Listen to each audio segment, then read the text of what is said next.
Salut, c'est Trado, content de vous retrouver pour la mise à jour de l'analyse technique du CAC 40 avec une séance de baisse mesurée 0,3%.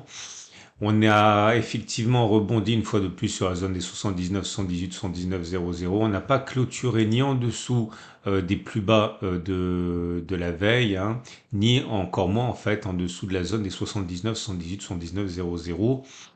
Donc, on va dire que les jeux sont ouverts hein, pour la suite. Certains y verront la solidité d'un support. Je ne sais pas quoi dire. En tout cas, j'ai fait un backtest qui indique que la baisse n'est pas derrière nous probablement. Alors, regardez ça. D'abord, je vais parler des chandeliers japonais. Donc, le chandelier japonais, il est baissier puisqu'il est rouge et on termine sur une note négative, mais c'est pas non plus extrêmement baissier, hein, puisque vous voyez le corps est assez étroit avec des longues mèches hautes et basses, donc c'est plutôt de l'indécision. Les bougies Aiki indiquent que c'est baissier. Alors c'est baissier parce que tout naturellement c'est rouge et puis également vous avez c'est la septième bougie rouge donc la baisse est installée mais c'est pas non plus extrêmement baissier, vous voyez, c'est des bêches pardon, des bougies mèche haute mèche basse, donc c'est plus du tâtonnement, de l'indécision qu'autre chose. Par contre le fill and break délivre une fois de plus un nouveau bloc rouge hein, puisqu'on clôture plus bas. À partir de là, il ne trahit pas sa réputation hein, d'être un excellent indicateur de ce qui pourrait arriver. Alors, j'ai un signal aujourd'hui à vous proposer, c'est l'Awesome Oscillator. Alors, l'Awesome Oscillator, vous savez que je l'ai déjà testé beaucoup à la hausse. Je l'ai également testé à la baisse, un peu moins. Et du coup, comme il est passé en territoire négatif, on va regarder deux choses. Peut-on envisager qu'une fois que le signal a été donné, avec l'Awesome Oscillator qui devient négatif, on clôture plus bas que la clôture qui a donné le signal. Donc clairement, la clôture du jour, c'est 8023,74. Est-ce qu'on peut envisager que l'on clôture encore plus bas, signifiant en fait que la baisse n'est pas terminée, en mettant un stop de protection en cas de touchette avec les plus hauts qui ont correspondu au cycle haussier de l'Awesome Oscillator. Le cycle haussier de l'oscillateur, ça va de là jusqu'à là. Le plus haut, il est donc là. Stop de protection donc au-dessus. Et on va regarder si on peut faire au moins la distance au stop de protection vers le bas. Donc clairement, le stop de protection étant à 2,86, parce qu'on peut envisager qu'on fasse 2,86. Et voilà le résultat. Je vais vous montrer quelques exemples.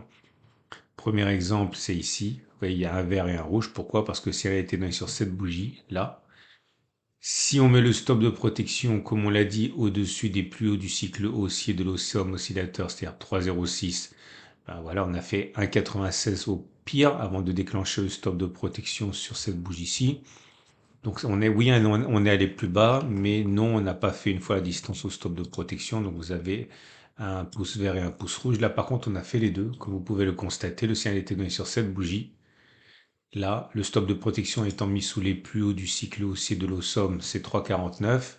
Et on a fait au pire 5,72. Donc on a fait au moins une clôture en dessous et on a fait également la même distance au stop de protection. Bon, comme d'habitude, hein, si vous êtes des habitués du format, vous savez comment je teste facilement les choses. Et donc, au bout de 30 occurrences, voilà les conclusions. Et bon, ça vous surprendra pas vraiment. Voilà, 30 occurrences, c'est ici.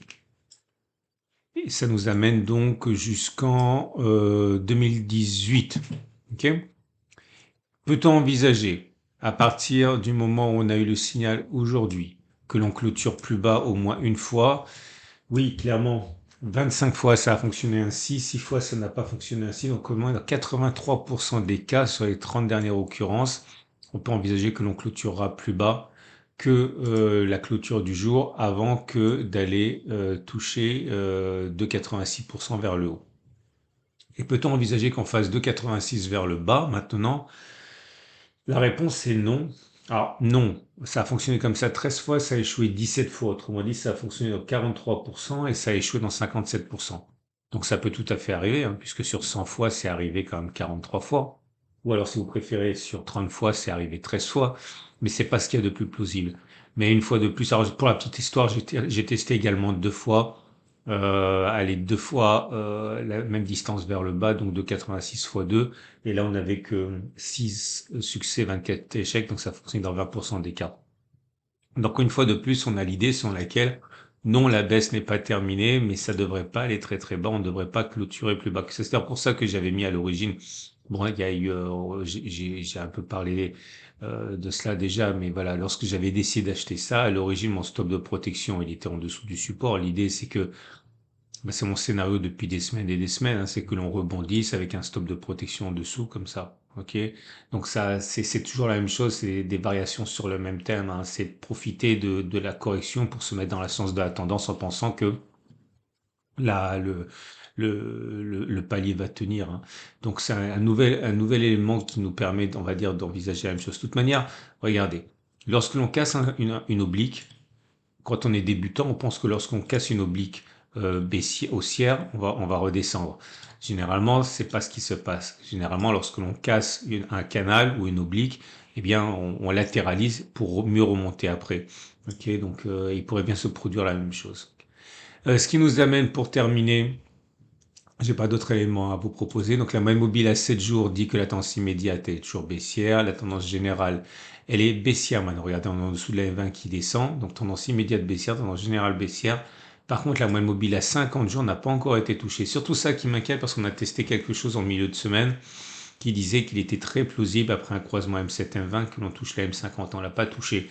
Donc, est-ce que cela veut dire qu'on va descendre chercher la M50 au bout d'un moment ou est-ce qu'on va patiemment attendre en latéralisant pendant que la M50 monte? Ça, on ne sait pas. Mais repartir de l'avant comme ça, tout de suite, sans toucher la M50, c'est pas ce qu'il y a de plus plausible. Ok? Donc voilà, vous l'aurez compris, ça change pas grand-chose au scénario, à savoir celui d'un rebond a priori sur 79, 78, 79, 00 pour partir vers le haut. On va donc passer au trade du jour. Avant de passer au trade du jour, j'ai mis, ça pourrait vous intéresser, j'ai participé à une émission qui s'appelle l'or des pros. On a discuté de l'or, pourquoi des records actuellement, est-ce que ça peut durer, est-ce qu'on peut envisager d'aller encore plus haut, bref, ça pourrait vous intéresser. C'est grand public, hein, donc on rentre pas dans des détails jargonneux. C'est vraiment très très simple. Je vais mettre le lien hein, par transparence et vous pourrez en savoir davantage sur ce qu'il faut attendre de l'or qui inscrit des records, enfin qui inscrit record sur record. Et donc les trades du jour. Votre rendez-vous avec IG. IG, bien plus que du trading. Une équipe d'experts à vos côtés. Si vous êtes haussier, vous pouvez acheter maintenant. Je l'ai déjà dit. Hein, vous attendez que ça revienne. Normalement, on doit toucher la M50. Donc attendez que l'on redescende sur la zone, éventuellement qu'on touche la M50. Vous visez un retour sur les plus hauts, stop de protection avec l'ATR. Ah, je parle pas souvent des ATR. Vous savez que dans mon format qui s'appelle Préparation de la semaine de trading, je vous montre comment je trade en vérité en utilisant l'ATR. Et regardez les vidéos pour savoir comment le faire parce que c'est à ça que ressemblent généralement des trades. Hein. Donc stop de protection en dessous. Voilà, vous avez un ratio gain-risque au moins de 2. Ça peut être pas mal. Maintenant, si vous êtes méfiant, vous pouvez attendre que ça enfonce davantage et faire la même chose. Mais ici, vous voyez, si vous pensez qu'on risque d'avoir une attaque importante, on vise les retours sur les sommets, mais avec un stop de protection ici. Vous avez un ratio gain-risque excellent, hein, quasiment 2,5, voire 3. OK? Maintenant, si vous avez le temps, vous pouvez faire également rentrer un peu ici, construire une position longue.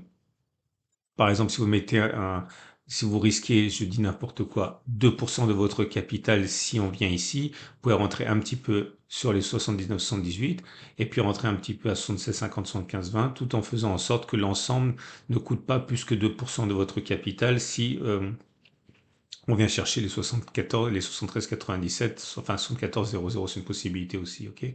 Bon, moi je suis déjà rentré, donc c'est pas pour moi, mais c'est quelque chose que je pourrais totalement faire. Et donc à partir de là, moi, j'avais dit que tant qu'on ne... C'est compliqué. Je suis rentré parce que j'avais dit que je rentrerais, alors même que on avait des backtests qui disaient que la baisse n'était pas terminée. Donc là, j'avais dit également que je sortirais quoi qu'il arrive à la fin de la séance d'aujourd'hui. Donc je suis sorti. Bon, je ne sais pas si j'ai bien fait ou mal fait. En tout cas, bon, c'est un ratio gain-risque très mauvais, hein, puisque je suis rentré sur la zone ici. Mon objectif, c'était pas mon objectif, je suis sorti sur la clôture. J'avais un stop de protection dessous, à l'origine. Voilà, ça fait un ratio gain-risque de 0,5 environ. C'est pas ce qu'on appelle le trade du siècle quand même, mais c'est toujours pareil. Comme je dis la veille, ce que je fais le lendemain, je suis obligé de m'y tenir. Mais à la limite, c'est bon, on va dire c'est ça, toujours ça de prix, hein.